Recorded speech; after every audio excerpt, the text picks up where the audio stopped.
Hello everyone. In this video, we're going to take you through CloudSense's deal management function, exploring its main capabilities, including discounting, profitability, and P&L reports. This demo will show you how users can automate pricing approvals, grow revenue through increased deal conversion rates, control discounting, reduce the cost of acquisition, and arrive at the ideal price quicker. All of this can be done from a centralized automated control system that helps shape deals to meet target prices through guided discounting. We start in the Solution Console UI with a shopping cart that already has two solutions configured. Our first step is to launch the Deal Management UI, which offers a centralized view of all the configurations that have been included in this shopping cart. Firstly, we have a header with an overview of the details of the entire shopping cart, total contract value, and a table with all the different products that have been configured. We also have a color-coded deal scoring indicator that allows business users to see if deal profitability is good, fair, or bad based on margin.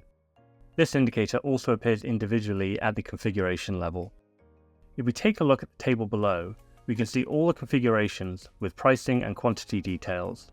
And we can also adjust pricing by either configuring the sales price or applying an absolute or relative discount through the discounting mechanism.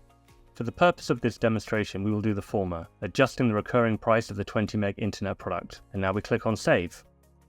And right away, the deal score for the internet product will go down as we have offered a discount of 50%. And the overall deal score for the entire shopping cart would also go down. And because we have surpassed a threshold level, we now have to submit this basket for approval. If we try to generate a quote now, we see a validation error because an approval needs to be submitted before generating this quote.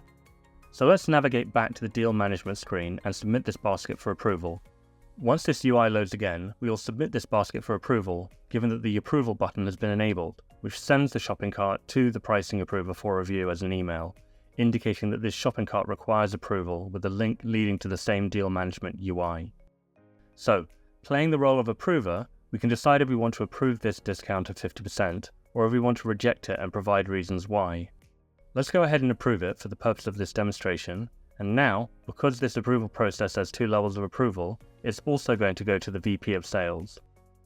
CloudSense integrates with Salesforce approval processes right out of the box, meaning that you do not require a separate approval engine. Let's give approval from the VP of Sales now, and we can see that the Submit for Approval button has disappeared.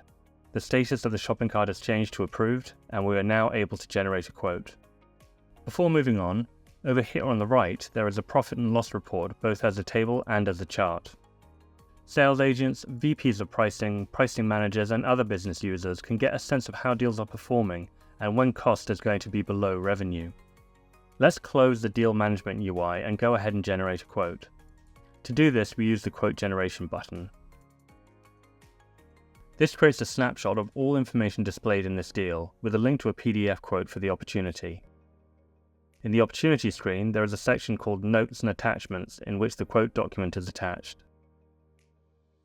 If we take a look at this quote document, we will see information in regards to the customer, and then a list of the line items and configurations added to this deal, including location information, quantity, and final prices. This is possible due to CloudSense's native document generation module.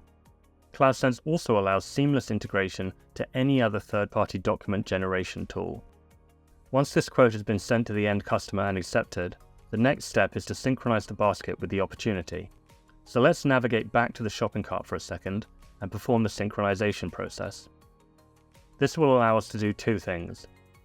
First, we can confirm that this is the version of the shopping cart that's going to go through, and that it is going to be part of the order management and order decomposition process. Secondly, it generates standard Salesforce opportunity line items, which provides reporting capabilities.